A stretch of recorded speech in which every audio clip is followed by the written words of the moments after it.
everyone, and welcome back to Radio Toni and Toni TV. This is a wonderful series with Dr. Olivia Ong. But before we get on and I introduce you, let me remind you, if you're watching this live on YouTube, LinkedIn, Facebook, Twitch, and Twitter, we will have Payo ready and waiting to take your comments, questions, and forward you links and information about our wonderful guest today. If you're missing the live show, don't forget you can catch up on Toni TV on all Roku, LG, and Samsung apps across the world, and Binge TV Networks USA, Hero Go TV Networks USA. And don't forget, you can also watch us and catch up with shows on YouTube. Don't forget to subscribe. Now, our beautiful guest, Dr. Olivia Ong, is the founder and CEO of Dr. Olivia Ong, the Heart-Centered Doctor. And before I introduce you to our amazing guest today, I want to let you know a little bit about Olivia. As a compassionate leadership and resilience speaker, Dr. Olivia's story tells a story of how she overcome a devastating spinal cord injury when she was a resident in 2008. She learned to walk again functionally with 2 sticks and a limp after 4 agonizing years. Dr. Olivia's spinal cord injury taught her a very important lesson, and that is self-compassion. This is the premise behind her creative business, Dr. Olivia Ong, the Heart-Centered Doctor.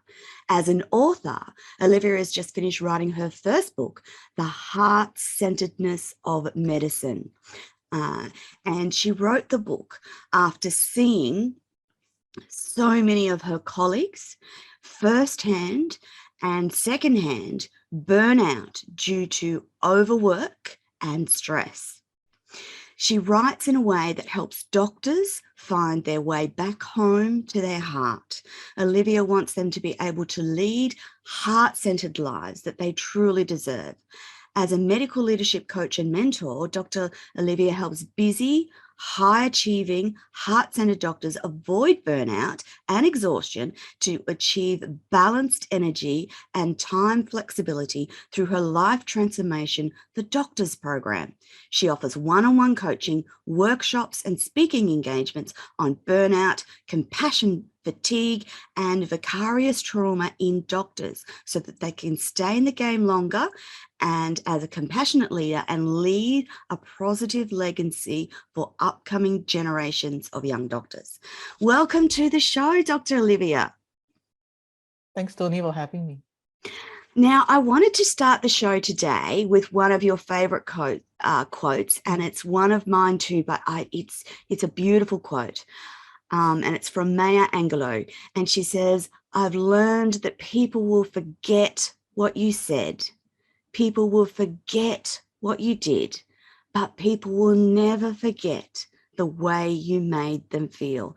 Olivia, that's so important when we're talking about medicine and doctors, isn't it? Exactly. For doctors, they're in the caring position. However, they've had to do so much learning, education to get to that point where they're caring for other human beings. What does that quote specifically mean to you? I guess why this quote is so meaningful to me, because I remember what it was like not to have any emotions or feelings at all, especially when I was I'm still working as a doctor, but back in the days when I was quite burnt out, I literally had no emotions in me, so I forgot how to feel. And once I guess I managed to learn to feel again, and that's when I truly felt that I was healing from the inside out. And I've been so inspired by many people along the way, Toni. I had a spinal cord injury years ago, and I've met a lot of very interesting people along the way, fellow spinal cord injury survivors. Yes. And I've met inspirational people along the way as well. And since I started my business this year, I met a lot of inspirational entrepreneurs, including yourself. So I think this quote is so much more meaningful because, you know, what you've been through. Such a big thing. Yes. Exactly. Emotions is what makes us human. So that's why I think Maya Angelou's quote just means a lot to me. Yeah. Now, Dr. Olivia, this is the first of 3 shows that we're going to do together. And I thought that I'd like to begin telling the audience about you, your childhood, growing up, and what led you into medicine in the first place. Yeah, so when I was 7, for the 7 years before that, I stayed in Jakarta, Indonesia. That's where my Yes. parents are from, Uh-huh. the Indonesian Chinese. So we stayed in Jakarta, and then we moved or migrated to Singapore when I was 7. So basically, I had to not only transition in an environment where I had to learn Yeah. English because I couldn't speak English at all. Mm-hmm. It was a new culture for me, and that's Definitely. basically my childhood. I started at 7 being quite awkward, not being able to speak English, Yeah. but then I made friends, and I think as when I was growing up, my parents made sure that I had a normal or great childhood. Yes. They made sure that they taught us a lot of. I have 2 younger brothers, so they taught all of us, 3 of us, Yes. life lessons, and they made sure that we had the best education we could have, and also that we had a normal childhood. Like I remember my brothers playing Oh, video games. I think at yeah. that time it was Nintendo and Yes. Sega. I mean, they Yes. probably don't have that now, but that was in our time. And I remember my parents taking me out to watch movies quite frequently, Oh, good. and that led to my current, I guess, same practice as I take my kids out to watch movies as well, because there's They're such a beautiful great. thing watching a movie together as a Yes. family. I have to agree with And you that exactly. cinema experience with the big Mm, screen, it actually, you can immerse yourself in the story, and it takes you out of your everyday life. And yeah, same. I did the same thing with my kids going to movies as well. So life in Singapore. mm. What stage did you end up in Australia? Well, I completed the A levels examination, which is like equivalent year 12 here 12. in Australia. I did that in Singapore. So I got the grades enough to get me into medicine. Yes, But I've which always is wanted to do tough. medicine. Yeah, it is tough, but it's always been my ambition since I was 15. So Oh, when I was 15, since I was 15 rather, I started volunteering in nursing homes yes, and homes for the intellectually disabled, just helping people out, just telling them yes, stories. And I think I've just been a storyteller since I was a kid, because I guess my parents have brought yes. me and my Got brothers that. to watch movies. Mm-hmm, I mean, my mm-hmm. first movie was Honey, I Shrunk the Kids in Oh yeah, 1989. that was Yeah, great. that was a fantastic movie, and I fell in love with storytelling since then, and I've Mm, loved reading books as well. And in high school, not only was I the school librarian, I was in drama class, and I also helped out in volunteer work in nursing homes and homes for intellectually disabled. And yeah, that's probably how I where it got started. into, where my heart for medicine started, because I just wanted to help people. Yes, And then, yeah, that I guess that led drive to was that enough. I drive. guess Yeah, yeah. exactly, Because exactly. it's for people to the audience to understand, getting into medicine is no mean feat. So not only do you have to do incredibly well at school, then you have to be in the top of the top to get into the various uh, universities across the world. Anywhere, it's pretty Yeah, much the same, isn't it? So yeah, you got exactly. into university, so grade 12, got good grades, achieved that ideal of, okay, now I can pursue medicine. Did that dream start in Singapore, and or did it start in Australia? I think in when I was in year 12 in Singapore, I kind of visualized a life in medicine, but Ah, I think it only obviously became a reality when I started medicine in 1999. mm, And I had a really beautiful, a really great experience doing my medical degree here in Australia, because yes, Singapore is a very regimented, strict culture where, our educational curriculum was pretty, tight, and we had to fulfill the grades. But I think in Australia, it allowed me to be free, not only to socialize with many, many like-minded friends, mm, but also free to be me, which is something that I kind of never really found me in Singapore because of so much academic expectations to fulfill. Like to enter medicine, I had to study really hard in high school. I had to not hang out with my friends as much. So I think university was just that freedom of experience to just to pursue my own ideas and not have any objections to it. So it was just great. So 6 years, I enjoyed, medicine has its tough times where we obviously had exams and things, but I had great friends and they made me feel like, I belong in a community. So I felt like I belong to, I guess, a tribe, say. Yes. The whole so it's 6 years university, and those 6 years are lots of exams, lots of learning, lots of studying. It's it's a big deal. And then once you get to that point, then you start like full-time in hospital and healthcare settings, which is a whole nother story in itself, isn't it? As you know, I'm a nurse, and my training began as hospital-based training, and it wasn't until we were almost towards the end of our training that it started to transition into the university level training.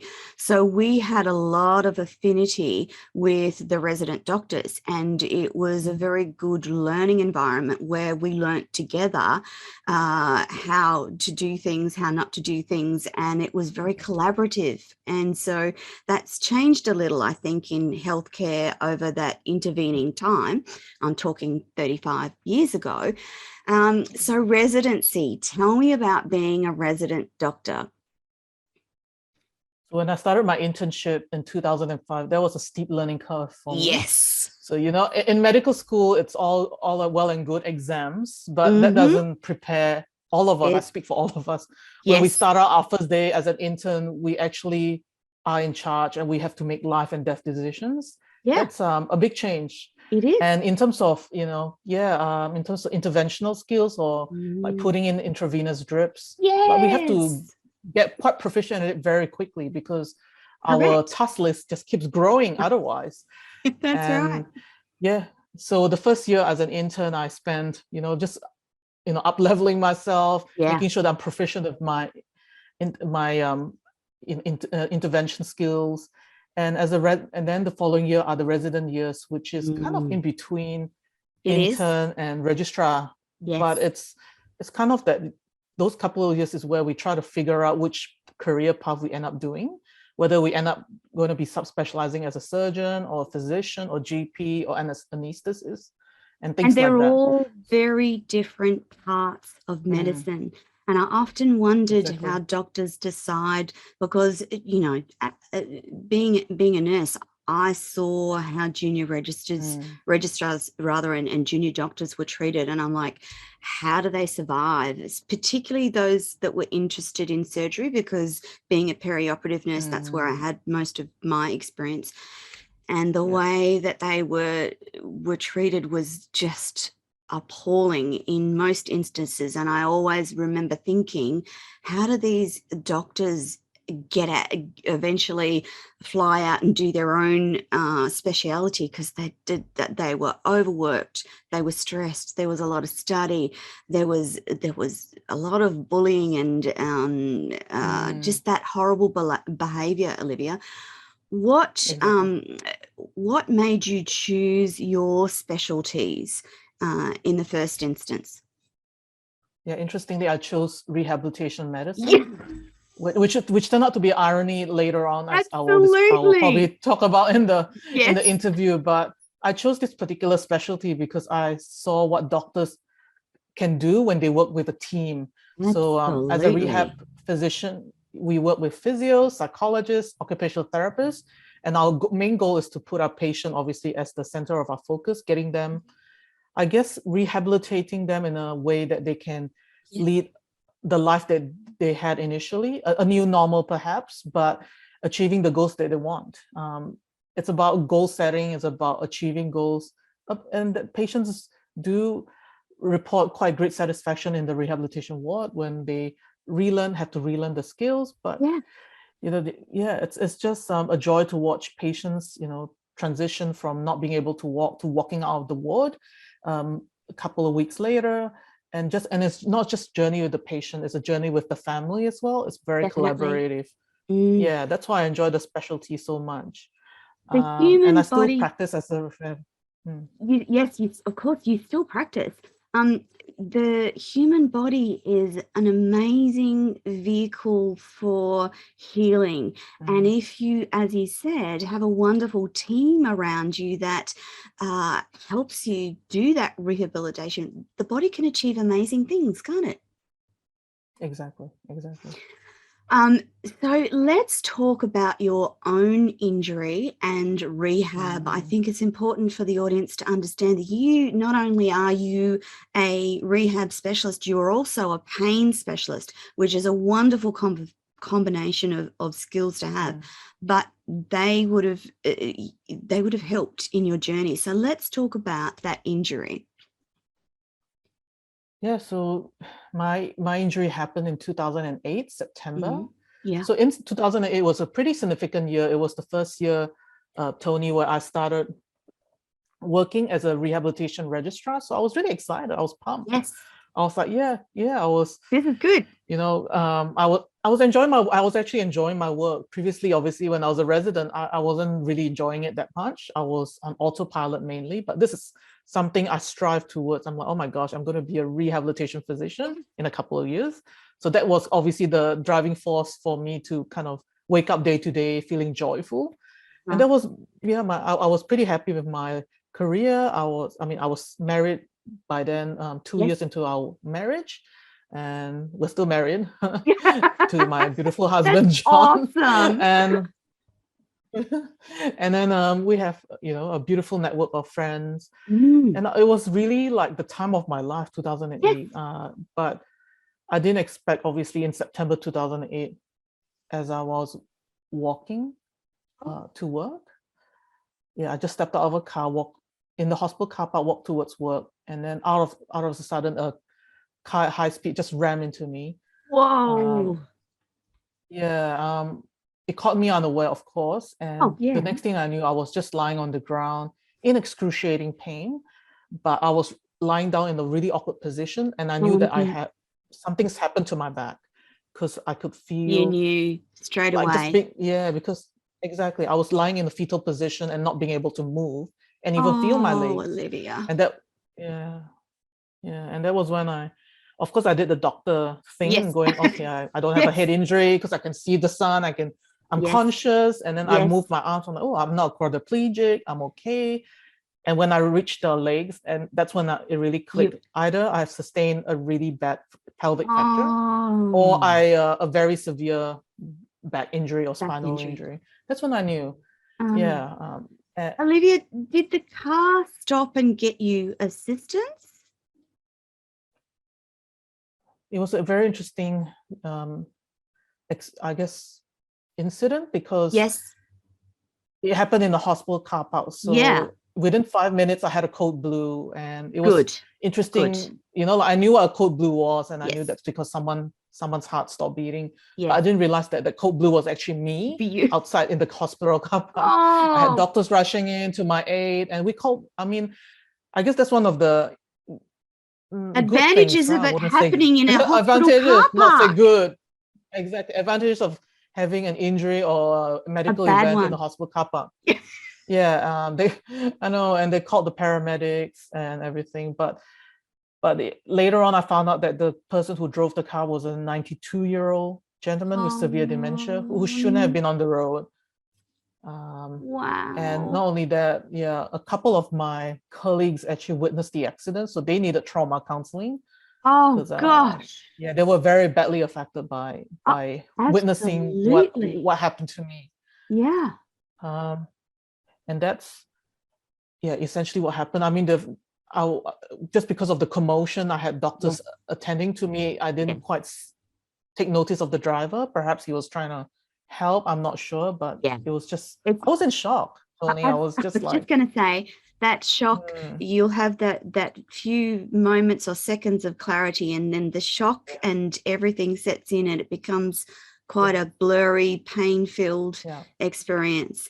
So I'm assuming that they got you straight into ED, and then that's when your journey started to begin. Did you immediately go into surgery, Olivia, or I sure ICU did. first, or spinal unit? So I attended the emergency department. Interestingly, in another hospital, not at the hospital where I work in, because that wasn't the major hospital for trauma. So I was transported to another hospital, which is the tertiary hospital for trauma in Melbourne. So thankfully, I had a really good spinal surgeon who happened to be on call. She's a female spinal surgeon who's excellent in what she does. Yeah, and she basically saved my spine. She came in, and then I mean, her registrar, David, I mean, I don't know what he's probably an orthopedic surgeon by now, but he came in and, assessed me and all that, and organized CT scan very, very quickly. And it turns out that I dislocated my L1, L2 vertebrae, and I smashed my L2 vertebrae in multiple bone fragments. And all of those fragments, I guess, bony bits ended up in where the spinal cord was, situated. And that's how I had a spinal cord injury. I mean, David felt sad when he gave me the news. I mean, obviously I was devastated. Oh, yeah. But I think it probably occurred to David that it could have been him too. And then I think my accident was a reminder to many doctors that life is short, and bad things could happen to them too. Yeah. But obviously at that time, I thought things were really bad, but obviously up to now, now we're talking about 13 years later, my life has taken on a beautiful journey, but we'll probably cover obviously all that in our interviews together. Yeah, but at that point, when David told me the news, I was devastated. My husband was next to me when he told us the news. Olivia. And then his boss Susan came in and joined us. I mean, they were both really compassionate and kind of very interesting, because I always thought surgeons were very, just don't speak very much, blunt and straight to the point. Blunt. Yeah, maybe not cold-hearted. That's probably not the right word to say. Maybe blunt and straight to the point. Yeah. But you probably had to deal with many of them. Yes. But I know, and Susan David were just the opposite. They were so compassionate. They took the time to tell me every single detail about what's happened and what to expect after the surgery. So I was operated on that night because my spine was literally unstable. Yeah, it's emergency. Exactly. And when I woke up, I could feel my legs again, but I couldn't move it. But that was when I think the days in the hospital is when I started maybe reflecting, and reality really sunk in, because I was on my own. Yeah, a lot of the time. And I had a lot of fears about whether I'll be able to walk again, whether I could be a doctor again. Yeah. And I felt like a burden to my husband. I mean, I was 28 and my husband was just a few years older. So, he's had to take on a lot as my carer. That's right. And it was And hard. You didn't have children at that stage. And I'm guessing as a woman, you're starting to think, oh my goodness, I may not be able to have or carry children. Those sorts of conversations must have gone through your head. Absolutely, it did. Not only that, many, many other ruminating conversations. Yeah. And a lot of grief. I go through 5 stages of grief every day, because I just felt really hurt and angry that a lot of people I knew, like medical peers, moved on with their lives. They all went on to have beautiful, in limbo, literally stuck and paralyzed. Yeah, exactly. Stuck and paralyzed in the wheelchair, in fact. Yeah. So I could watch everyone just having awesome lives while I just stayed paralyzed. But then, something happened in 2010. Yes. The spinal cord injury community is a very small community. There's not many of us. Okay. There's probably about, I think in total by now, about 10,000 of us in Australia. Yeah, not That's 300 new cases of, not big. And 300 new cases of spinal cord injury each year. Yeah. But, a lot of the things that we focus on as spinal cord injury survivors was learning to walk again. I mean, that's the one thing that all of us want to get back. Yeah. And interestingly, they were all talking about this particular place called Project Walk. in San Diego. This is in the United States. So of course I'm part of that conversation. But initially there's always self-doubt going, why will I travel all the way there? Does it have proven scientific evidence? Just the travel alone is a mammoth undertaking for a spinal cord survivor. That's a mammoth. That must have been a consideration as well. But San Diego was leading the way, weren't they? Exactly. So they were very innovative. They weren't afraid to take risk. And they gave me hope, because when, in Australia, I was just told by my treating rehabilitation team to just get used to the wheelchair and learn to live with it. I wasn't happy with that, because I never gave up my dream, Toni, to learn to walk again. Definitely. It's always at the back of my mind. It's probably in my heart as well. I never gave up. When I heard about Project Walk, although initially self-doubt and cynicism, I guess, or skepticism set in, but I listened to my intuition, and she told me to just pack up my bags and go to San Diego, literally. Yeah, and that's what I did. I just told my boss, saying, I'm going to take 2 years from work off to focus on my rehabilitation. He was very supportive, and my husband, John, did the same, told his boss, I'm going to accompany my wife to Project Walk, help her to learn to walk again. That's what we did. We moved all the way to San Diego in 2010. We did. For 2.5 years, we stayed there. Wow. But the positive side of that was that you got to walk again, wasn't it?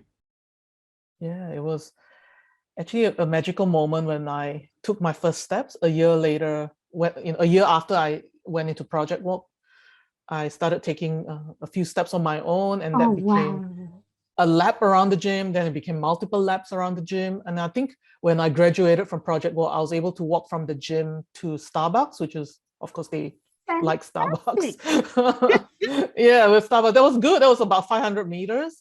And I didn't use any sticks.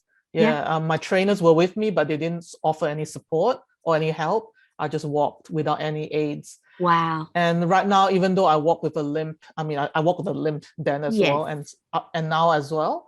Yes. But I was the happiest and most joyful person in the house, really. And I remember thinking to myself when I took my first steps, like, the doctor is back in the house. I remember that. It was quite American, actually. I had American. I know, because I stayed in America for so long. Then you've got the words in your head. Olivia, the evolving medical research around spinal cord injury and people's ability to walk again is really amazing. And that, together with some of the AI robotics and stuff that we're seeing at the moment, makes it very interesting and positive for the future, doesn't it? Exactly. And I got to use, I wouldn't say it's called AI yet at that time, because we're talking about 2010, but I used the exoskeleton attached to treadmills and fancy equipments. I got to use all that. And my spinal cord actually got recovered, because I was doing repetitive movement on my legs every day for 5 hours each day. And so that's how I improved my ability in terms of strength, in terms of balance and everything, and learning to walk again. And again, we go back to that amazing ability of the human body to heal and get back to what it had before. And I think that whole concept of body healing and our ability to use our mind, our muscles, our nerves to regenerate will be the way of the future. And I'm hoping that one day people that have a spinal cord injury will be able to look forward to an amazing positive future through the healing techniques and the knowledge and research that'll go into the future.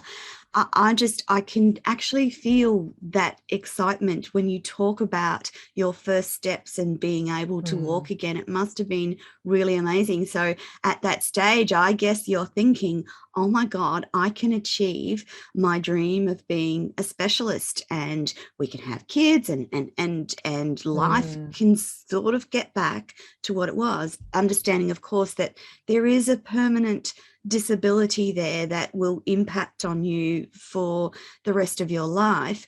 what has it been like being a doctor with a disability? Does it change the way that you practice? I know that it's given you a much broader, heart-centered concept around rehabilitation, but what's it like for you as a doctor? Yeah, very good question, Toni, because of my experience of the spinal cord injury, I guess I finally fully comprehended what it was like to be my patients, like what's like to navigate the healthcare system. Yeah. I mean, even though I'm coming from a medical background, but You've been a anyone patient really, for many years.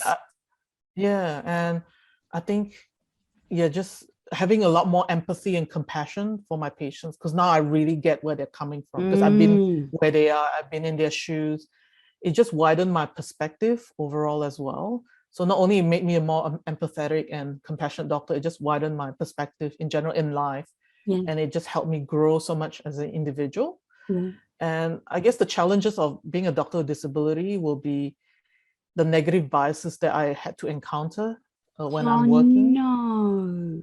Yeah, because I mean, a lot of people knew me before my accident, so they had pretty good, they know how I was operating. I was really very efficient leader, and I could get things done really quickly. But having a disability means that I'll be a fair bit slower.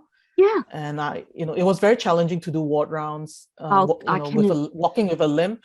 Yeah, I can imagine. Really, I was actually thinking of ward rounds as that would be the biggest hindrance, and and you just can't work with that same speed of mobility because it's gone.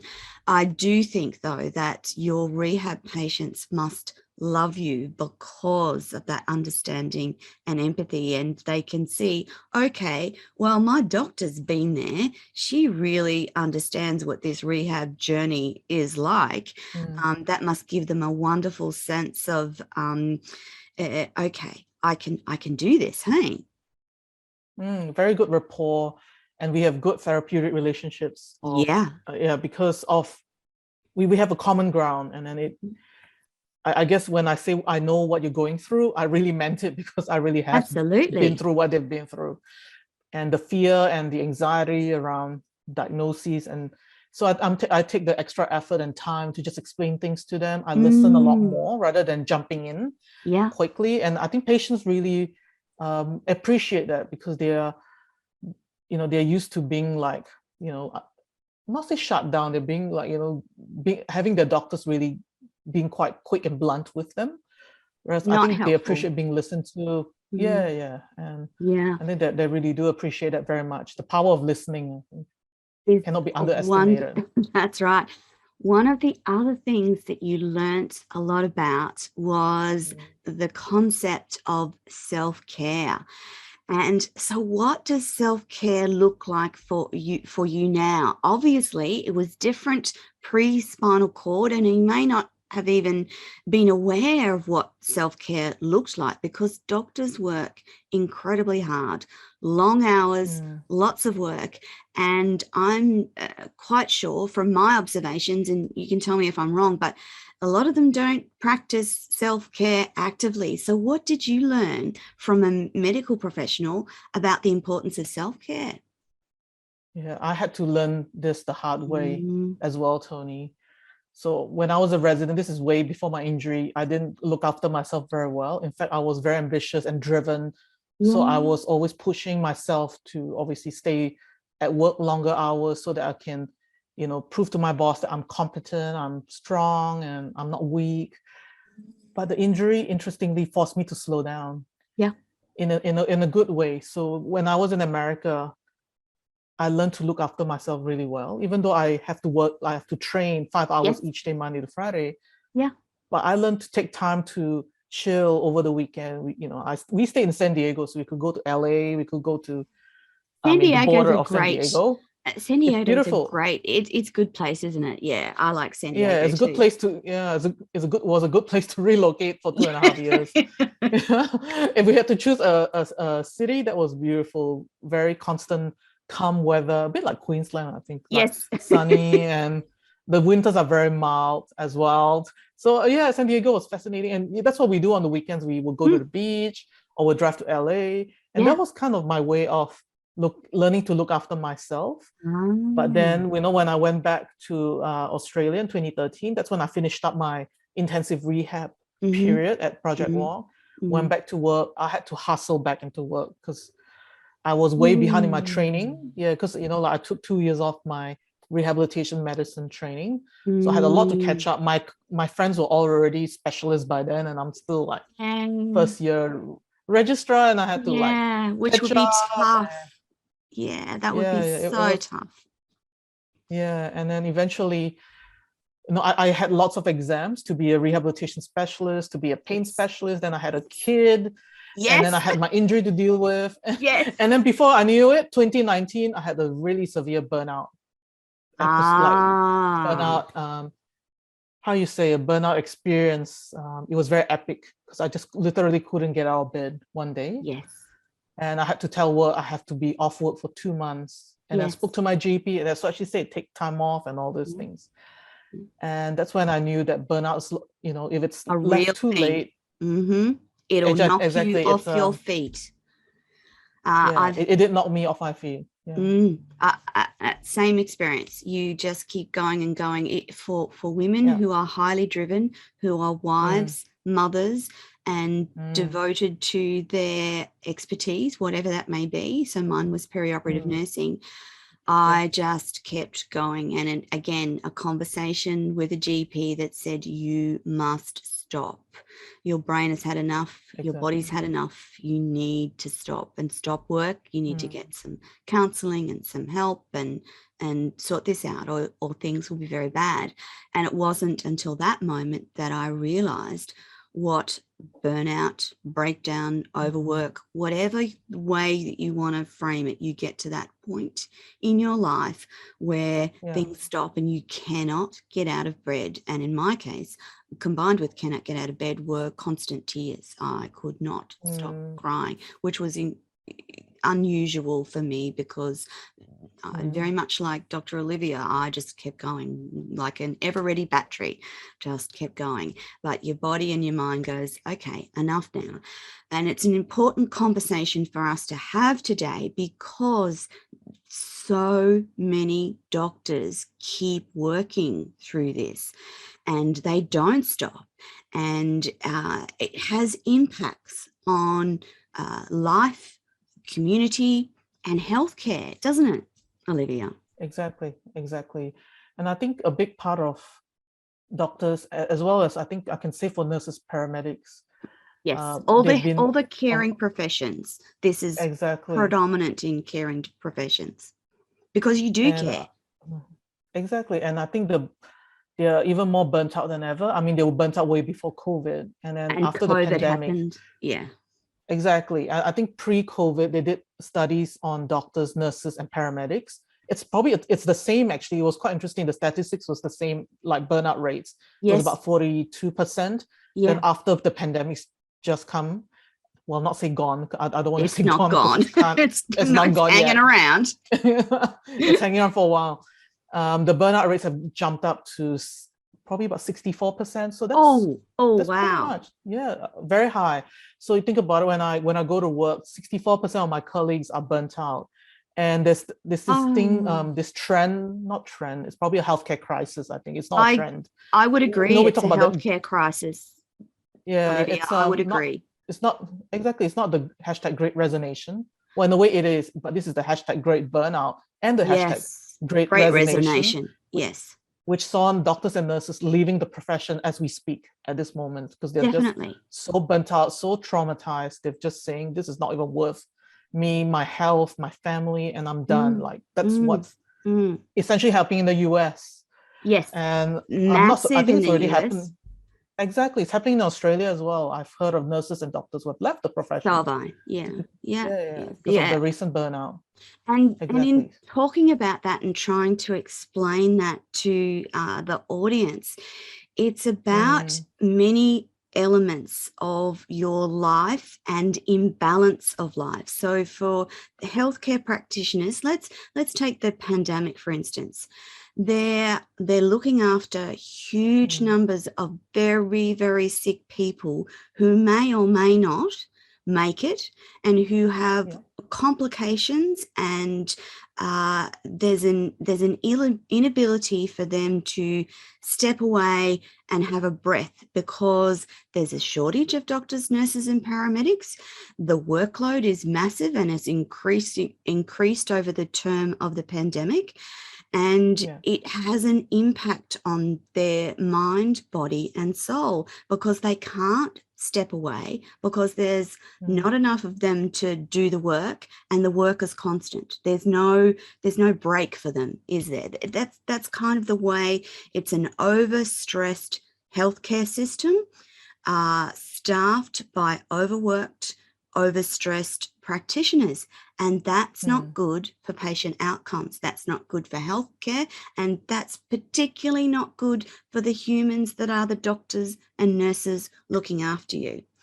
So part of the reason why we're talking about this is because you're passionate about the health and welfare of doctors, nurses, but particularly doctors, because they're like us. We don't hear much about this topic about doctors and burnout. We do if you're in the medical profession anyway, but outside of healthcare, not a lot of people are talking about this, and it's important that we do. So for you and what you've seen, can you describe some of the things that happen when a doctor gets to burnout stage? Yeah. So Toni, by the time the doctors get to severe burnout, because what they have a tendency to do is either they've been through a lot of trauma. After, we have to admit the doctors and nurses have been through lots of trauma during the pandemic. But I speak in context of doctors. Not only they had to be isolated away from their family and friends. Correct. Because, they're working the COVID wards. Yes. And they had to wear the PPE, which is the personal protective gear for the audience out there. That's the protective gear that you see on TV, which makes them look like an astronaut, or in a way. They had to do that. They have to wear it every day. It's really uncomfortable. Exactly. And uncomfortable. It's hot and itchy and just, it's claustrophobic, I guess. So as a perioperative nurse or doctor, you're in masks and gowns all the time. But for COVID, we're talking about masks, gowns, suits, shields, everything, which makes working the physical work of medicine really challenging. Exactly. And not only that, it's the trauma, the vicarious trauma that I was alluding to. Not only they had to witness maybe some of their colleagues die from COVID. Correct. Family and friends die from COVID. They probably themselves have some had COVID, have died. Or some of them have died, and some of them are so fearful they might get COVID every day. So my brother is a doctor too, and he's in Singapore, so he was at the front line last year. So absolutely. I got to find out firsthand what it was like. And that was my brother's life for like 6 months away from his family. He had to stay in a separate accommodation away from his young family of 2 young kids. And then he had to wear the PPE every day. And he was so scared, like he said, one wrong step and I might get COVID. And then he had to do all his will and everything. It was really anxious times for me as his sister and for his family and my parents too, of course. But stuff like that, it's really quite serious and very nerve-wracking. And right now, I think all these doctors are actually recovering from what they had to go through during the pandemic, and they will be recovering. Psychologically, you don't recover quickly.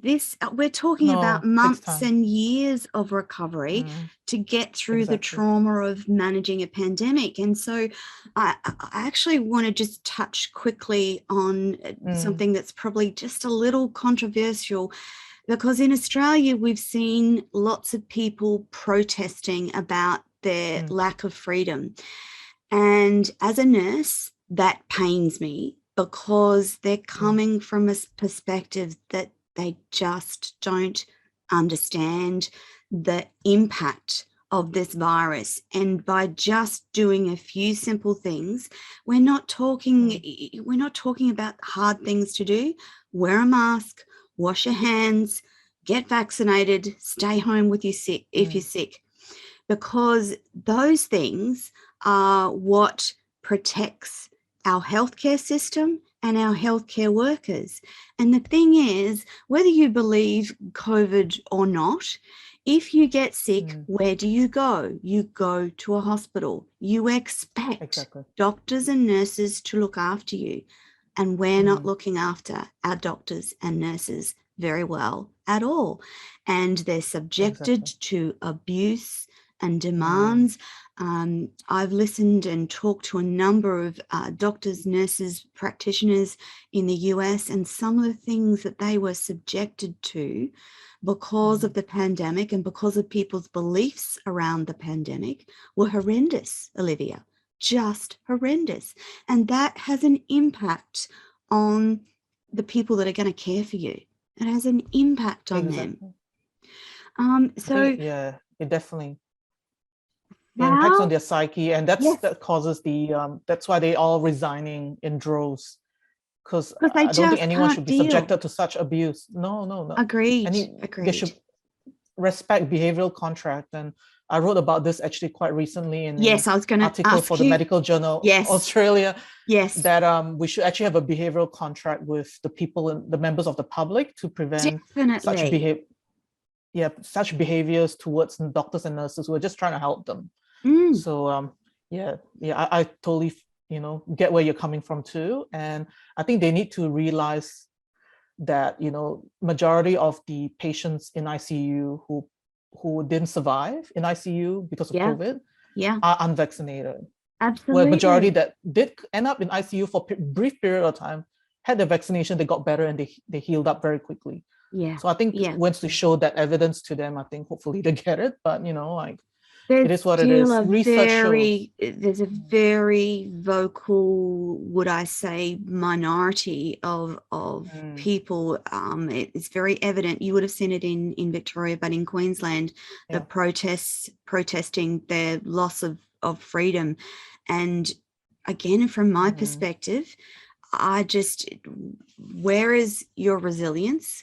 Where is your care for your fellow man, woman, child, etc.? Where's your empathy for the healthcare workers and the healthcare system that will look after you in the first instance, no matter what sickness you've got? I really think that we need to be educating the public that I believe in freedom of choice, but with freedom of choice comes responsibility and outcomes. And if your decision not to vaccinate has an impact on someone else, that's selfish, and we need to start calling it as incredibly selfish. And you have a right to be selfish. However, this is the consequence of your action. And the consequence of all of this pandemic is doctors and nurses are stressed, overworked, and leaving the profession. What does that mean? That means that if you have an accident on the highway, there may not be a doctor to care for you. If you have a heart attack and the hospital is filled with COVID and unvaccinated people dealing with COVID, you may not have an ICU bed. And I think, Olivia, that we need to be talking in these terms for people to start to understand.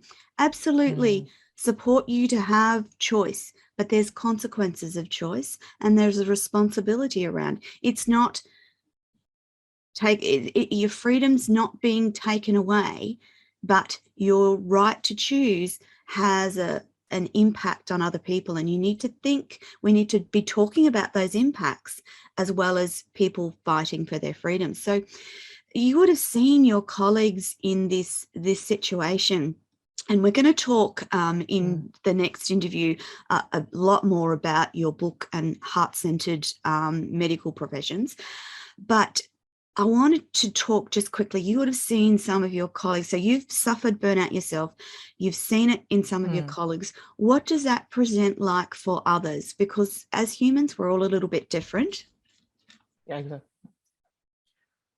So burnout, there's three particular components to it. That's part of the definition. So the Yes. one of the first symptoms they might notice is being emotionally, physically exhausted. That's the most common one. Universal one. And and the second most common symptom will be, we call it depersonalization, where they start to disconnect with themselves and others. So they start being cynical, sarcastic, doing a lot of venting. Yes. Like, just venting, debriefing all the time, constantly complaining. Yes. And then the last thing, I think the last bit, which is a bit more subtle, is their loss of purpose in their work. Because, Yes. us healthcare professionals are so mission driven. We're here to help people, right?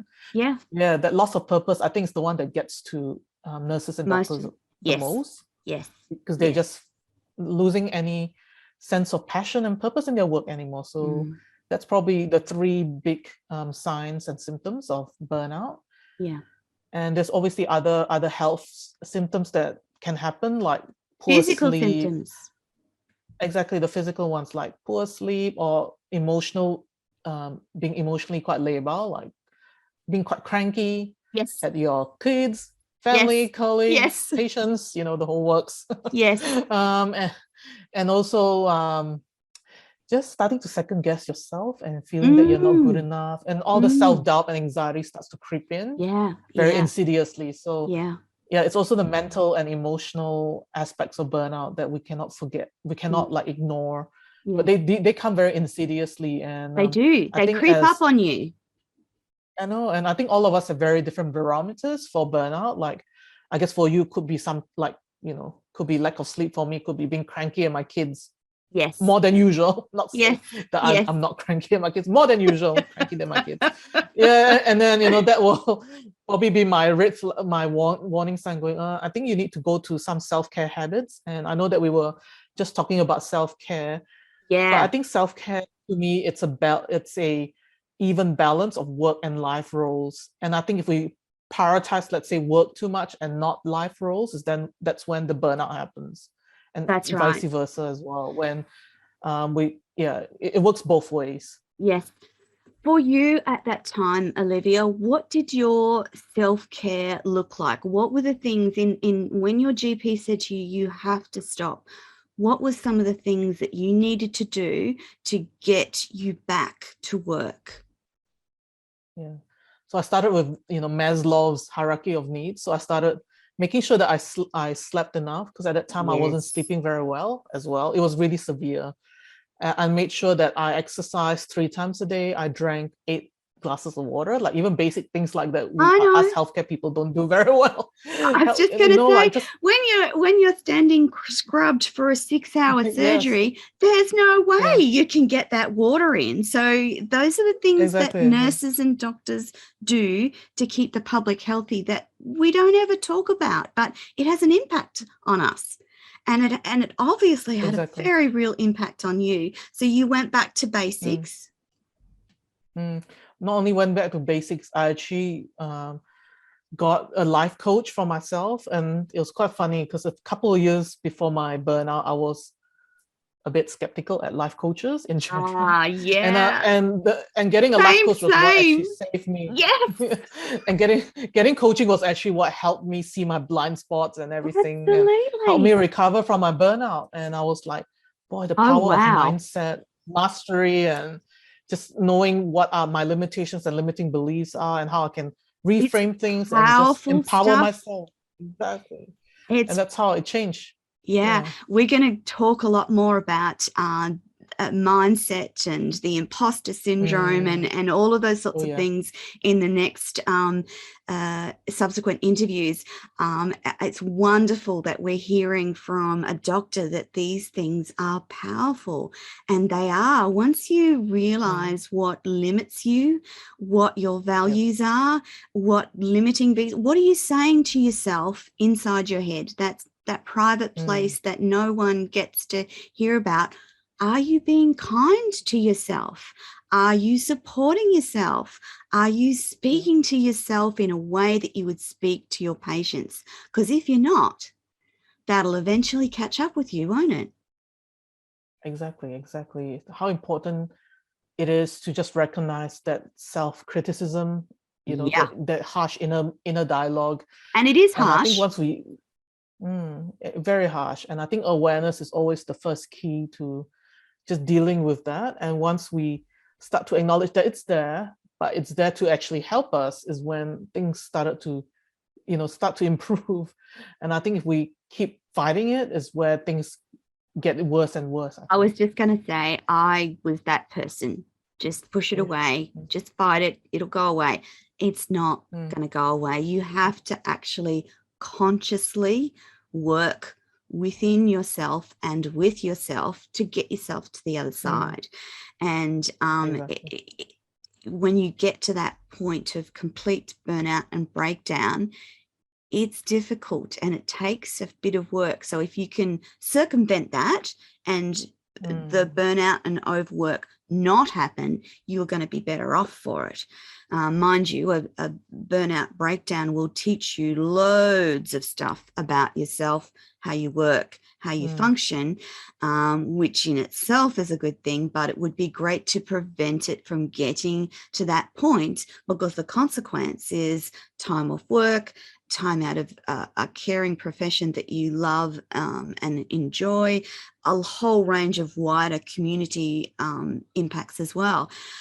Dr. Olivia, we've got just a few minutes left. I wanted to just quickly say to the audience that we will be further discussing all of these concepts in depth in our subsequent interviews, but I wanted to do quickly a shout out to how people can connect with you, in particular anyone in the medical profession who is interested in that concept of life coaching. And you're speaking to the converted, because my life has been incredibly changed by having mentors and coaches. So I'm never going to say don't go to a coach, because they just give you a third-party voice that challenges the way that you're thinking, which you can't do on your own because you're too close to you, essentially, aren't you? Exactly.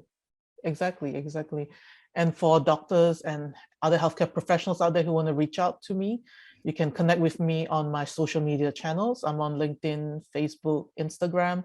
You can also reach me on my website at drolivialeong.com.au. And my email address is hello@drolivialeong.com. So you can reach out to me in various ways. And if you're watching this interview, wherever you see it, there will be information and links to all of Dr. Olivia Ong's information. And additionally, if you go onto ToniLontis.com and look under co-host, you will see Dr. Olivia's information as well. Dr. Olivia, thank you so much. It's been just a wonderful time talking to you this morning. I can't wait for our next interviews, and I look forward to talking to you then. Audience, that's your lot for this week. Dr. Olivia and I will be back next week with another show on the Everyday Business Show. Bye for now. Thank you.